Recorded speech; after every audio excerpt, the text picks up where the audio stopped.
Hey, how you doing? Welcome to the Marky Worthington Comedy Podcast. This is episode 14. It's the second part of the Benny Eggmolesse episode. We recorded this one along with the first one, but I just had to wait a little bit to release it because I had the previous episode with Bradley Bishop and Felix McCarthy. So thanks everyone who listened to that one and everybody that shared it and liked it and subscribed to the podcast. That helps out. There's been a couple of gigs cancelled. Obviously, you've probably seen that a lot of the Canberra Comedy Festival events have been cancelled, if not all of them at this point, due to the coronavirus. So if any upcoming comedy gigs, make sure you just update with social media because this stuff seems to be changing by the hour. If you listen to this as soon as it comes out, at this point in time, the open mic at the basement will be going ahead tomorrow, so that one's still going ahead. So if you need a comedy fix, come and check that one out. We've got a few events over the next month, but like I said, just check out Marky Worthington Comedy on Facebook. Check out the ACT Comedy Facebook page, and also check out the Gigs on Tonight and the Cafe Comedy pages so that you can get up-to-date comedy events from all those social media outlets. We've also got Instagram at Marky Worthington Comedy, Twitter at Marky Comedy. So yeah, check all those out. We've got some cool stuff coming up in the future as far as some of the upgrades to the podcast and also some upcoming guests, so make sure you stay tuned for that. But for now, we've got the Benny Eggmolesse episode. Like I said, because we recorded it in one go, we just get straight into it. So enjoy the rest of this episode, and until next time, thanks for listening.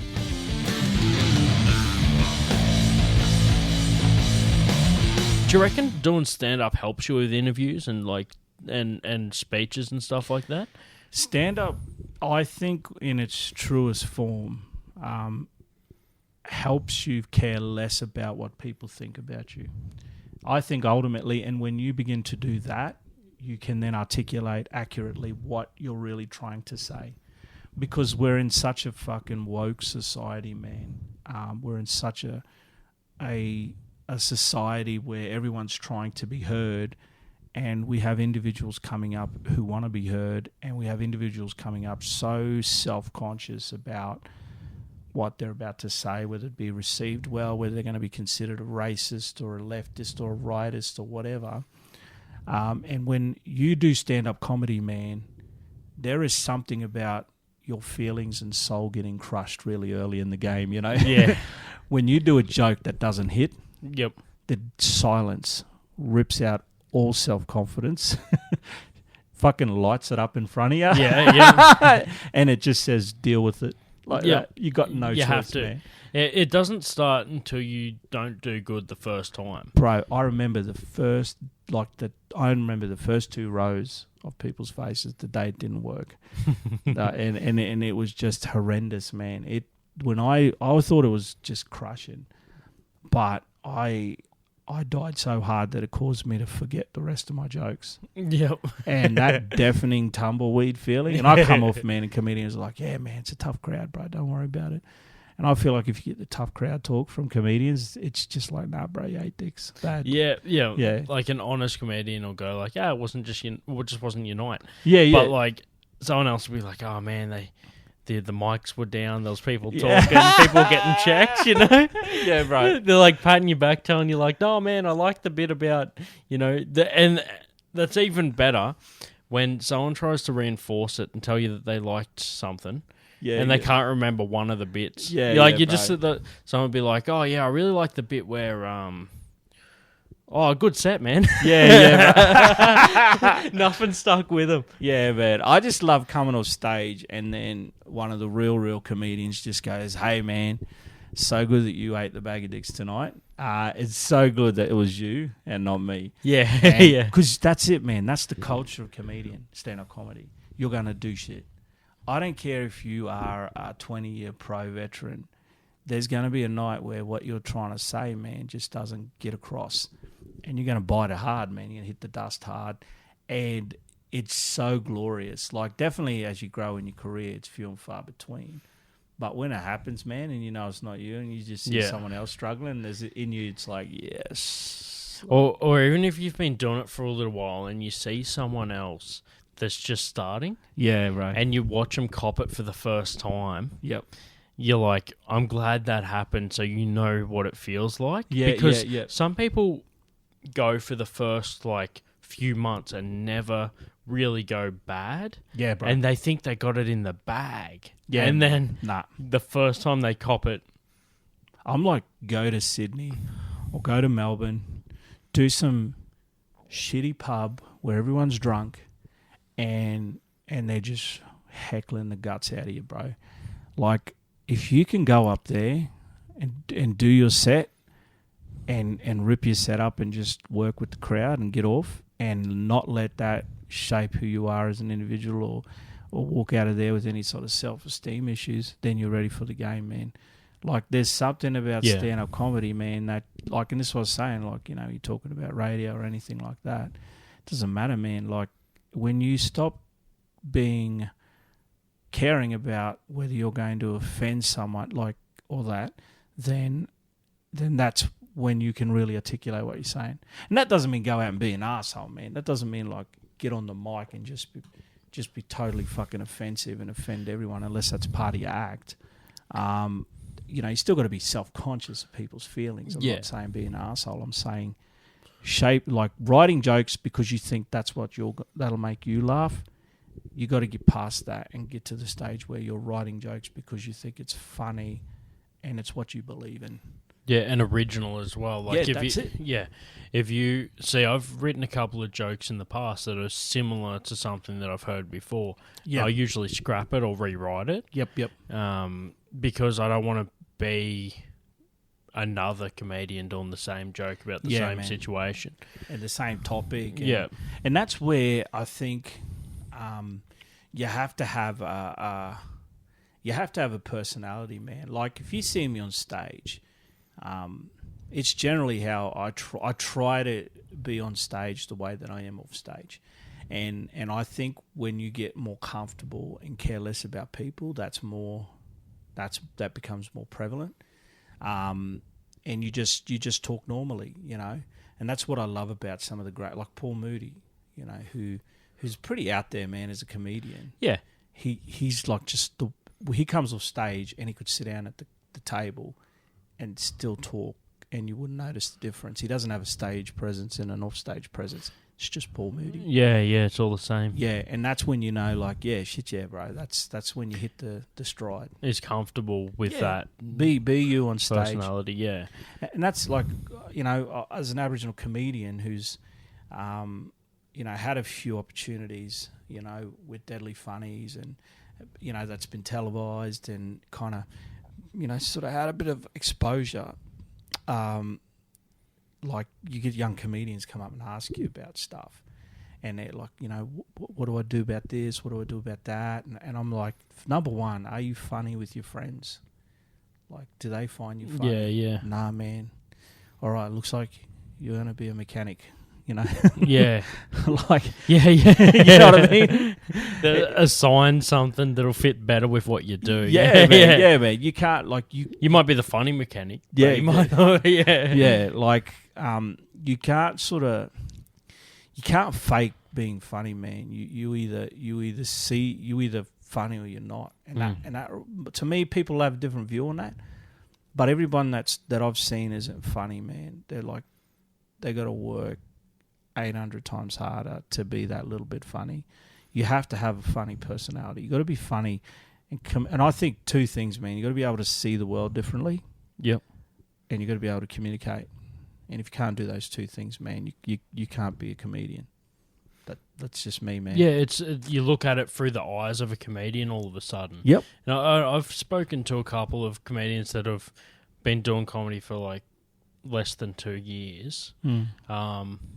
I think I'm just over 2 years now, but people that are like 12 months or whatever, they said that sometimes they'll look at something that's all of a sudden now it could be a joke, it could be a bit, like something that they would have just glazed over before, now they see the funny side of it. Yeah, absolutely. It's because now it's like it's switched on that part of your mind that sees it through the eyes of a comedian. Yeah, absolutely.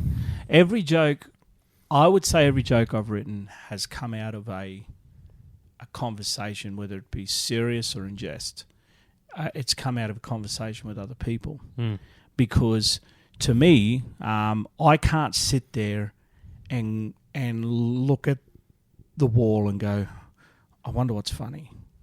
I refer back to different conversations I've had with people. And more recently, for me, exploring the 26th of January. As an Aboriginal person, I think that there's a war going out there, I feel like, for the soul of Australia on the 26th of January. And I'm trying to write around this concept about what it looks like. And I think because of the politics around it, it's like if you support the 26th of January, you're a hillbilly, racist, Grand Dragon Wizard, Ku Klux Klanman, Yeah. and if you don't, you're either Aboriginal or too woke or super woke. You know what I mean? And there's comedy in it. There's comedy in these extremes, And I'm trying to find the grey area in this whole conversation where it all crosses over, where all parties can kind of agree on something. Because this is one thing. I had a really interesting conversation with a comedian called Kitty Flanagan once. Okay. I won a competition, got to have a lunch with her. Yeah. And she's like right in the grey area. She's like, because although those two have extreme views, there is this very small point where it intersects. And both of the parties can go, oh, yeah, I could see that. Yeah, I could see that. You right in there, you're going to fucking kill. Doesn't matter what the subject is. And I think for me, when I found out the true meaning of the 26th of January, that's my grey area, and I'm trying to write in there. So, and it came out of a conversation with my wife's parents and their generation, which was interesting. Yeah, dude. Like some of the fucking conversations I've had with people that are like of a different generation. Yeah. It just makes you realise how much we've changed and how far we've come. Yeah, man. Yeah. From that. Yep. And also what's even funny, and I've written a couple of jokes about within this premise.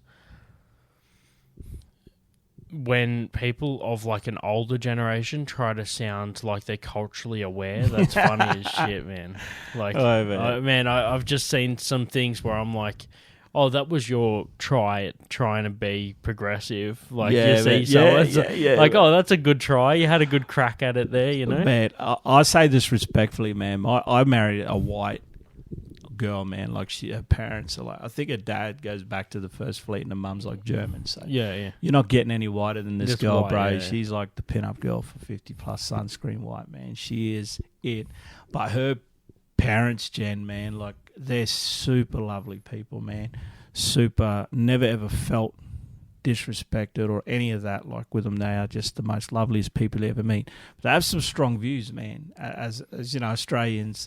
And we've gotten into debates with them, and it's so funny to hear their version of compromise. Like, they're like, I'm trying to be super woke here, but don't forget, I was born in the fucking 60s, and I still got some strong views, y'all, and I'm not letting these ones go because I was born in the 60s. And I was like, mad respect, and I was like, we always end up in a bit of a laugh. And dude, it would be like, imagine if everything flipped on its head, right? Yeah. And everything went backwards, and all the views of the 60s came back in the 2060s. Oh, wow. All right, imagine that, okay? Man. But we still stuck with what we believe now. We tried to tell them that they were wrong. Yeah. We would know how they felt. Yeah. Because we think that that's what we do is the right thing to do. Yeah. And then society tells us that now that's the wrong thing to do. Yeah, far out, man. I guess for me, because, with the Aboriginal... Let's hope that doesn't happen, though. No, hell no, bro. Hell no, man. Far out shit. Especially for Corys, man. We don't... we're like, we don't want that. Yeah. Ever. Trying to prevent that. But it's so funny, like, a big example for me is looking at, like, the whole 26th of January.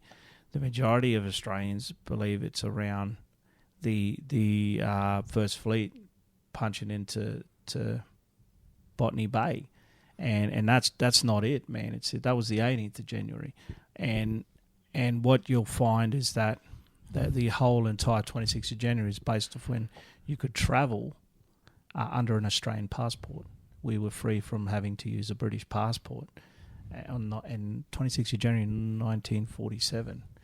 And I just thought about the trivialness of a passport, and the fight to keep the 26th of January is over passports. Yeah. You know what I mean? Imagine Yeah. like your whole belief system that you were like, man, this is what it represented. And you found out it was over some fucking, like, you know, jelly beans or some shit like that's just unrelated and really, really unenthusiastic, or just something not amazing at all, you know? Yeah, yeah. And I'm trying to write this joke around, like, imagine like like the Ku Klux Klan, you know? Yeah, yeah. And kind of thinking, like, if you dug into their history and found out their origins, that what they were really upset about were black ties. Yeah. You know, not, you know, I'm trying to make this relationship between extremities. Yep. But, you know, or wearing a colour other than white. Like, yeah, you know what I mean? If It's you like, found something like that, yeah, or, you know, showing your face in Yeah. public. Like, it was just one of those things. Yeah. It all comes back down to something that they've just taken it out of proportion. Take it away out of proportion. So, but it's really funny because there were some recommendations made around, okay, well then if we were to change the date, what would be more Suitable, appropriate? yeah. And one of the recommendations was around the 1st of January. Because, you know, if for Australians who understand the Federation, the Constitution, it was made on the 1st of January 1901. But you could not get any more of a fucking Australian response from that. It's like, isn't that a public holiday already? Yep. Nah, scrap that idea, mate. We're not losing a public holiday over this, mate. You know what I mean? It's so funny, man. I like to see even blacks were like, us Aboriginal people were like, yeah, no, we don't like that idea either. Yeah, you know? yeah. It's like so committed to the public holiday, mate. You know, like let's have a political debate, but it's not going to cost me a fucking public holiday. Yeah, that's for yeah. sure. We're going to gain one out of this. You know. Yeah, exactly. It's like that's one thing that united everybody was that it wasn't going to be on the 1st. Yeah. It's like doesn't matter the race war going on. Doesn't matter the politics, man. It's like we will not lose our public holiday. Yeah. You know, some fucking Braveheart speech. Yeah, all this aside, we're not dropping a public holiday. Some Independence Day speech, man, and on this day. Yeah, know. like for freedom sort of thing. Fuck, man, laugh. Eh? Yeah. But that's Australia, though. You know, It's legit. Like sometimes I just work from one public holiday to the next, man. I'll just go like, yep, all right.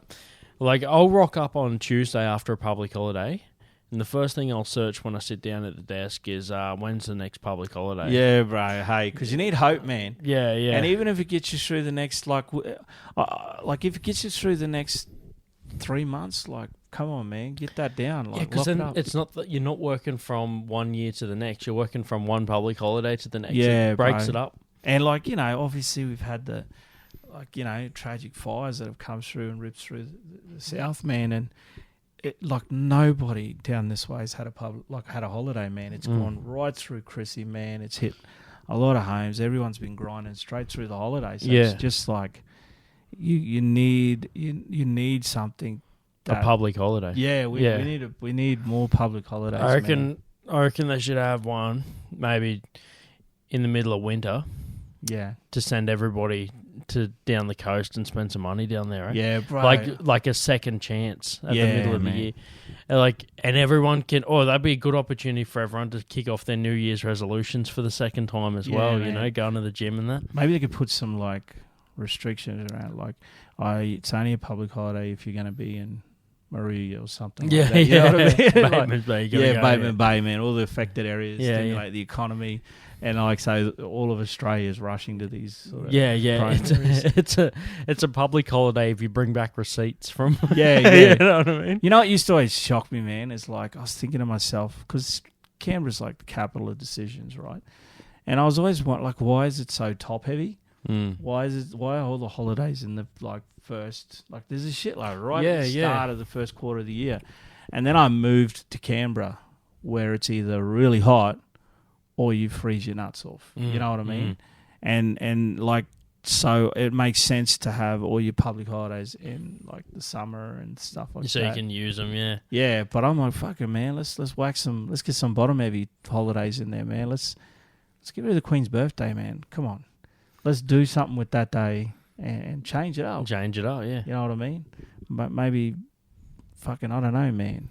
Something else. As long as it's a public holiday, man, people will Yeah, still love it. I think we've all established that we don't want. It's a good time of year, June long weekend, mate. Yeah, switch it up, put it down the bottom end, man. Let's get some more holidays in winter. Spread them out. Yeah. Yeah, I reckon. Like first Monday of every month, just make it a public holiday for everybody that made it through the month. Bro, you know what I mean? I think we need to like cancel our ADOs. I think public holidays, I mean, like I'm a small business owner, so obviously there's a side of me that goes, we don't want public holidays. We want everybody working and we want them all grinding. Yeah. But yeah, dude. Makes sense. But then I'm still human. Yeah. And understand the value of a public holiday. I feel like we're going way too hard on public holidays, man. Yeah, man. No. Fuck, we'll need a holiday after this. I fucking need to get out of this. Oh, man. Oh, yeah, I'll tell you my Benny stories. This is probably one of the first times. So the first time I ever met you was at Phoenix when they used to run it. Yeah. Just straight after you come down from Sydney. Yeah. But I'll tell you my funny Benny Egg story, man. One time when we were out doing comedy at one of the venues in town, I watched the bartender pour you a drink. Yep. And I was just having sodas.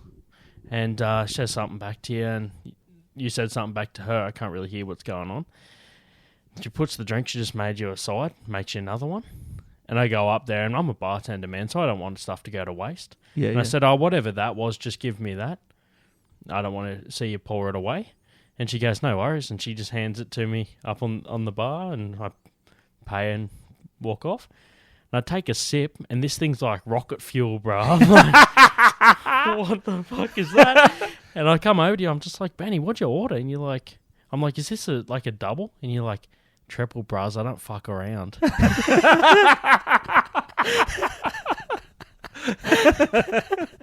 I'm just like, oh, man. This dude's funny off the stage there. That's like a bit. But that was my Benny Egg story, man. And then we done a few. That was probably within the first 12 months. Yeah, but man. I remember meeting you the first time there, and I don't remember anything, but I remember I do remember the feeling. Yeah. Of being at the Phoenix, right? Because I come from Sydney comedy, man. I've grinded, fucking, done some, toured with the Heaps Aboriginal of stuff Comedy up Club. there, yeah. When I moved to Canberra, I was like, fuck, man. Like, my comedy career's over, man. I'll be honest, man. That's how I felt. Well, there's only 3 mics a month here. Bro, that's when you came, that's all there was. So I moved to this city so I could fulfill my commitments around comedy at night. I was fucking performing 3-4 nights a week, man. If I'm not in an open mic, man, I'm getting paid to rep, So I'm just grinding in Sydney, man, like doing stand-up hardcore. I come in, I was like, oh, man, how many open mics are there? And they're like, oh, there's like 2, 3. I was like, fuck, a week? And I was thinking, like, that's bad. And they're like, nah, man, a month. I was like, fuck, no. And if you don't email, you won't get a spotlight. Yeah, bro, it's hardcore, man. And then I ran into you, and I was like, oh, fuck, like, you looked normal to me, 'cause you're like, you were the most standout-ish looking dude. And when I met you, I was like, fuck, man, this dude lets me know that there's some personality. And then when I got to understand the comedians, understand the Canberra scene, I was like, this place is incredible. Like, it's incredible, man. And it, like, from what it was to what it is like you wouldn't even believe me, man. Yeah, just the last couple of years, it's really picked up heaps, and there's been heaps of rad stuff going on with the Deadly Funny scene as well. Yeah, like man. that, even that's gone even more crazy since you've been here. Yeah, bro, massive. Like for us, we like again, we want to grow the Aboriginal comedy scene here, and Deadly Funnies is the Melbourne, so sort of like raw comedy. For those who don't know, raw comedy is like one of the biggest amateur stand-up comedy competitions in Australia. The Deadly Funnies is that for Aboriginal people. Yep. And we like trying to get it. That's where I went through many years ago in 2016 or something, where I kind of got seen and it changed my world. Like, so even on my group of companies, people still go, "Oh, that's Benny Eggmolesse. He's the comedian. I saw him on Deadly Funnies," you know. So it's helped that side of business that has nothing to do with comedy. So if we get more Aboriginal talent through there and help them raise the quality of their acts, man, like we're going to have a solid cast of like Aboriginal comedians coming through that can help grow the scene, man. And that's perfect for us, you know. Yeah, no, it'll only get bigger and better. Yeah, man. And just comedy in general, like I'm not part of the Aboriginal comedy scene. Oh, bro, you've grown up with us, man. Up Marie. Yeah, man, like down the coast, there's a massive following down there for comedy in general. And just growing up down there's a lot of what I draw from is the influence of like my upbringing, all the funny stories from when I was younger and stuff. And like I reckon that as that scene rises, it brings everyone up. You know what I mean? Even the non-Aboriginal comedy scene. Yeah, man. It brings that up too because people are going out to shows and it's just generally getting audiences to go and watch comedy. That's right, man. Like in making the transition from being a stand-up comedian to, say, MCing. Like, MCing is a whole cohort of skill sets you need. You can get up, man, and rip a set out and nobody will fuck with you. But when you get up and MC and you got to be like, you make that first step, like your MCing will improve your game incredibly. Yeah. You know, and so, you know, to transition our Aboriginal comedians from being just comedians to like getting them to MC and having that skill set, like again, it's fucking crazy to be able to read a crowd, see if comedians drop them off and pick them back up again, to dealing with hecklers, man, you know, to, you know, helping the venue, man, like with business. And, you know, you're an MC king, man. Yeah. You know what the relationships are like that you got to do it. Yeah, bro. So. Yeah, it's that next level before you start doing like features and middle headlining eadlining all that sort of stuff. It's all in steps. Yeah, no one goes from an MC, it goes from an open mic to a headliner. You know, no, fuck no, man. And if you do, you haven't got it. You know what I mean? Yeah, bro. Doesn't matter. Like I could find, you know, like with the music scene, man. Yep. A band could just go from the garage and then go, oh, we're headlining this gig. If you didn't open for a band, if you didn't do anything, you can say you're a headliner. Yeah. But are you actually a headliner if you haven't done the hard work? Man. Man. And that's why I think a lot of there's been a lot of controversy around what they call social media comedians, right? And they're social media personalities who have built their audience off of saying things that are funny on camera just in their room. Yeah. And then they hit the fucking open mic scene. And you realise, you know, like, far out, man. Like, there's a big difference between sitting in front of a camera, ripping what you think's funny, to, like, getting in front of an audience that you don't know who's in there, what age bracket, what belief systems they have, whether they're left, right, middle, whether they're off the planet. You don't know shit, man. You just got to raw dog that crowd hardcore. You go in there and fucking read their vibe. Like, there's a big difference, bro. And I think where a lot of them have made it, the following that they've gotten has been due to their social media. And I'm not knocking social media. I think the times are actually starting to change and value that. But there's something about grinding in a dirty pub with someone heckling the fuck out of you and you just learning how to do that, to put steel in you as a comedian. Yeah, that's exactly right, man. You earn your spot then. Yeah, bro. You've done your hard. Like, I'll take it any gig. Anyone listening there, hit me up. I'll MC your wedding. I don't give a fuck. Yeah. But that's because it gives me that experience. Yeah, man. I'll come along. Like, man, I've seen, I spoke to Greg Kimball about this, man. He MC'd a music night. He just came up between acts. Oh, wow. And he said it was fucking shit. And it was rough. Yeah, like, yep. And, yeah, anyone that's heard that episode, listen back or whatever, you'll hear that, like, dude, it was a horror show, dude. Like, but it was something that he had to do to get to where he is now. Yeah, man. I remember doing a show in a country town that I won't name. And And in this country town, man, was like, it's like the deep south for us in Australia. Yep. Man. So obviously my pro Corey stuff is not really the flavour of the community. And anyway, literally I was primed, boys. They were like, okay, listen, just so you know, generally an all-white audience, generally late 30s, early 40s plus. And I was like, like laughed, and I thought they were joking. Nah, man. The audience That's what it was. The audience could have been a One Nation rally, man. Yeah. For real. So I fucking started ripping my pro comedy stuff, man. And there was a point in it where I was like, okay, let's all accept that. In my head, I'm like, I'm going to accept the fact that nothing I say is going to register on their radar. So it clicked over and turned into a protest rally. And but I just went like this. Like, I just went, fucking man, I got half an hour to go. I'm just going to do these jokes. I might get a laugh, I might not. Yeah. But I'm a pro. Like, I'm a pro. I'm going to finish this strong and finish saying what I believe in. But I'm also going to be super respectful to the audience. And I just finished it, man. And it was a disaster, in my opinion, as a comedian. But the steel it puts in you, man, nobody could take that fucking rod out, man. It's there.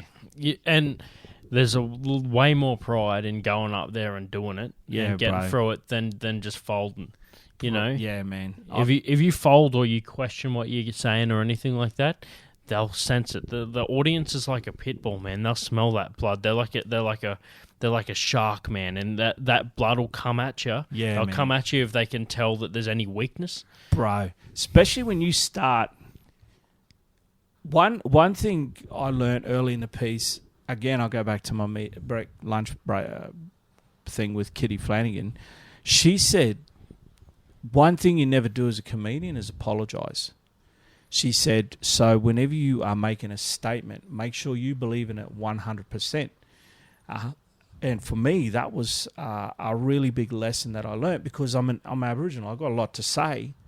But will what I say now still be what I believe in 10, 15, 20 years? And so for me, making sure that what I say, I don't just believe in it, that I fucking know that it's what I'm going to believe in 10 to 15 years. And that way, when you go up and you say what you say, it regardless of whatever who says, like whatever they say, whatever they throw at you, you're just like, nah, man, and you got to back up, and you got a backup joke after that and a backup joke. Yeah. Because you ain't going to shake me on what I believe. You know, it's I've learnt this shit. Yeah. Know?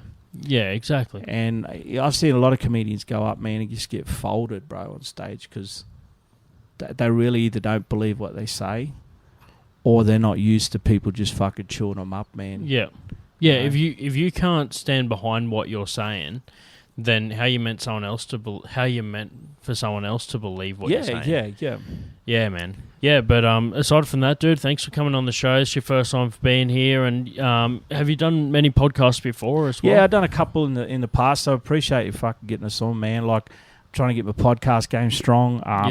Ice Cream Productions is one of our companies that's involved in film and entertainment. We are looking at releasing a podcast and bringing up a whole bunch of things, reviewing movies to interviewing sort of Aboriginal personalities to interviewing allies in the Aboriginal community, kind of things like that, and just getting unique and that. So I appreciate you letting me come on in and hone my skills, bro. Yeah, dude. No, love to have you on again in the future with any other stuff that you got coming up. Yeah, 100%. And thanks for coming on and dealing with the heavy mics, bro. Getting some curls in. Fuck yeah, bro. These are massive, to be honest, man. These mics are the biggest mics I've ever held, man. It's like I'm holding some friggin' black pornos. Ding-along, man. Fucking Mandingo's cock, man, right here in my mouth. It's probably the reason that none of the episodes go for more than an hour, bro. Gonna be Ronnie Coleman up in this bitch, man, with this mic, you know. If anyone can use these for longer than an hour, you have to worry about what they're up to. Yeah, man. I'm gonna start talking and just doing fucking bicep curls at the same time, bro. Just getting buff and ripping jokes, man. Maybe that'll be my workout plan for the year. Good stuff, bro. Yeah, man. All right, well, thanks for coming on, and fucking thanks for coming on, and I'll catch you next time, bro. Appreciate it, brother. Bless.